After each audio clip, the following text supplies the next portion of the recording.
Uno de los conflictos bélicos más interesantes relatados en la Biblia es el ocurrido entre el reino de Judá y el imperio asirio. ¿Qué batalla importante se trazó específicamente entre los reyes Ezequías y Sennacherib?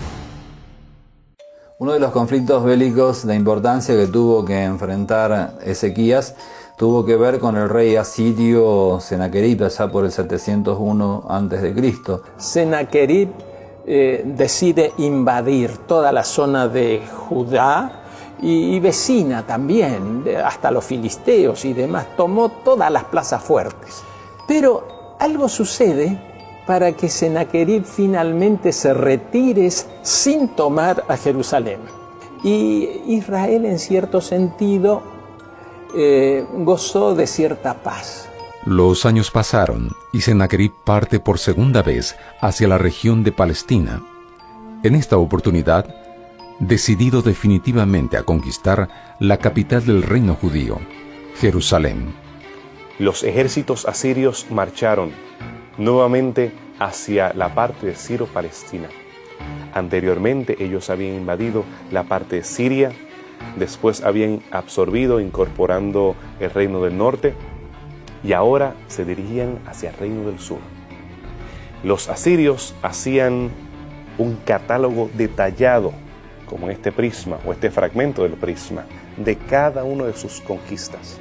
Ellos describían cómo torturaban a sus enemigos, cómo cortaban sus narices, cómo les sacaban la piel, los desollaban, cómo cortaban sus orejas, otras partes del cuerpo, finalmente los impalaban.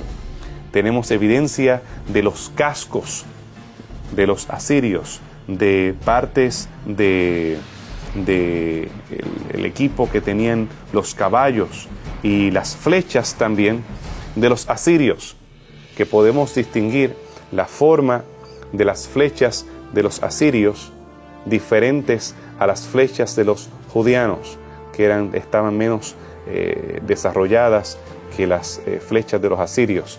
Esa maquinaria de guerra, los asirios eran soldados de profesión. Ellos se dedicaban a hacer la guerra frente a soldados voluntarios y algunos soldados permanentes que tenían los ejércitos de Palestina. Ellos no eran rival para los asirios. Así que en este segundo momento, Sennacherib está con un fuerte ejército. Había tomado la fortaleza de Laquis, que era muy importante, y desde allí mandó sus generales. Los asirios rodearon a Jerusalén. Ellos se encargaron de sitiarla e intimidar a sus habitantes con sus palabras y blasfemias, improperios, asegurando que si los dioses de las otras ciudades no le habían garantizado seguridad, el Dios de Israel tampoco sería capaz de garantizarle seguridad a los judíos. El sitio de Jerusalén por parte de Sennacherib tiene gran destaque en la historia de Ezequías. ¿Cuál fue el resultado de este sitio? ¿Y qué evidencias comprueban lo ocurrido? En esa segunda invasión, muestra el registro bíblico que el rey Ezequías no tenía nada, ningún elemento para defenderse, se dio cuenta de su situación y atinó solamente a buscar a Dios, a clamar humildemente a Dios, él y su pueblo también, para que el Señor obrara un milagro y los liberara de un enemigo que tenía tanta fuerza que podía tomar fácilmente aquella ciudad. Cuenta en el prisma de Sennacherib, que es conocido y que está hoy en el Museo Británico, una de las copias, la victoria que tuvo Sennacherib sobre las ciudades de Judea, específicamente Laquis y otras más, pero ahí cuenta que de alguna forma él había sitiado a Jerusalén, pero que el rey Ezequías, mencionándolo, lo menciona por nombre, dice que el rey Ezequías no se había rendido y que no había aceptado las condiciones de rendición. Cuando Jerusalén está por ser tomada, la carta que le escribe Sennacherib, Ezequías se la lleva a Jehová, la lleva al templo. Él se rasga sus vestidos. Anteriormente él le había dicho a Isaías: háblale a tu Dios para que nos libre. Ahora, cuando la batalla está tan cerca de casa, él se rasga sus vestidos y va delante del Eterno. Y le pide, le suplica al Eterno por perdón por sus pecados, por confiar en sí mismo. Ese túnel de Ezequías era un ejemplo de salvación por obras. Él quería hacer las cosas por sí mismo. Y ahora él se humilla delante del Eterno y recibe la promesa que esa misma noche él sería liberado. Y efectivamente, dice el registro bíblico que al otro día, esa misma noche, sucedió algo, un milagro, pero totalmente negativo para los asirios. Un ángel del Señor dice que mató a 185.000 soldados asirios, los soldados tal vez más fuertes del ejército. El ejército se vio reducido tanto que volvieron a su tierra humillados. De ninguna forma el rey Senaquerib menciona en su prisma su derrota, es decir, generalmente ellos son reyes altivos, o los registros son registros muy, tratando de destacar los triunfos. Y dice que lo enjaulé como un pajarito, lo tuve preso, pero no lo tomé. Eso difiere al orden que él llevaba en los diferentes reinos que él había visitado. Anteriormente él llegaba al lugar, lo destruía, y se llevaba al rey y lo impalaba.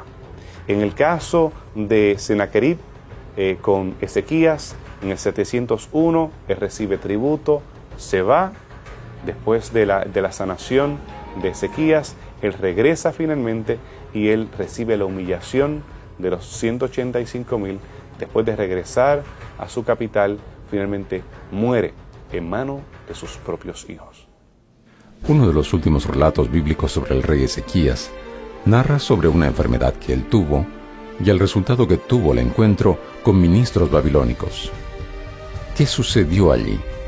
¿Y qué importancia tuvo este encuentro para el futuro del reino judío? La historia bíblica nos cuenta de que cuando Ezequías tenía 39 años, era muy joven todavía, Dios le dijo a través del profeta Isaías que él iba a morir.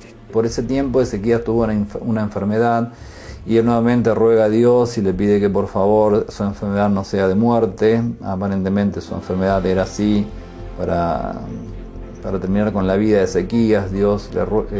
Ezequías le ruega, le pide a Dios misericordia y Dios le concede 15 años más de vida. Y el profeta Isaías le dice: vas a tener una señal de que esto se va a cumplir. ¿Y cuál era la señal? Que iba a retroceder la sombra en el reloj de sol que había hecho Acaz, el padre de Ezequías. O sea que iba a suceder un milagro astronómico, un hecho insólito, como una prueba de que la palabra de Dios se iba a cumplir. Y así fue. Entonces, después de un corto tiempo, Ezequías, ahora sano, ahora feliz, recibe la visita de emisarios del rey de Babilonia. Hay que recordar que Babilonia no era un poder importante en el tiempo de los asirios. Ezequías, humano, y sin duda estaba contento y algo orgulloso de que vinieran de Babilonia a felicitarlo y demás. ¿Qué hace? Le saca a un paseo, ¿no es cierto?, por su capital en Jerusalén y le muestra sus tesoros. Tesoros de oro, de plata, esos galpones con todos esos recursos acumulados. Era una potencia Ezequías, su reino. Y los visitantes, por supuesto, quedaron impresionados. Es raro porque, de alguna forma, los babilonios se llevan un informe de lo que habían visto, que seguramente para ellos fue muy sorprendente y despertó la codicia posterior de los babilonios. Pero Ezequías omitió lo más importante, de dar testimonio acerca del poder de Dios y de los propósitos de Dios. El profeta Isaías le recrimina la actitud al rey Ezequías y le anticipa que justamente los babilonios serían los que con el tiempo y un siglo después más o menos se llevarían toda la riqueza de Jerusalén. Ezequías se quedó muy triste, pidió perdón a Dios y indudablemente fue uno de los hechos fallidos de Ezequías. Sin embargo, la profecía de Isaías se refería a tiempos futuros, cuando entonces el reino de Babilonia, que ahora parecía un reino pequeño y humillado, se convertiría en el neoimperio babilonio. Es interesante ver la historia bíblica que después de unos 150 años el rey Nabucodonosor llegaría a las puertas de Jerusalén y él sería un babilonio, un caldeo, es decir, un descendiente de la embajada aquella que visitara a Ezequías, sería el que se llevaría las riquezas que habían quedado testificadas en Babilonia como riquezas impresionantes que habían en Jerusalén. Así que esa fue, digamos, un aviso o lo que puede haber sido una premonición de lo que le habría de pasar un siglo y medio después a Jerusalén, después de la visita a la embajada babilonia a Ezequías.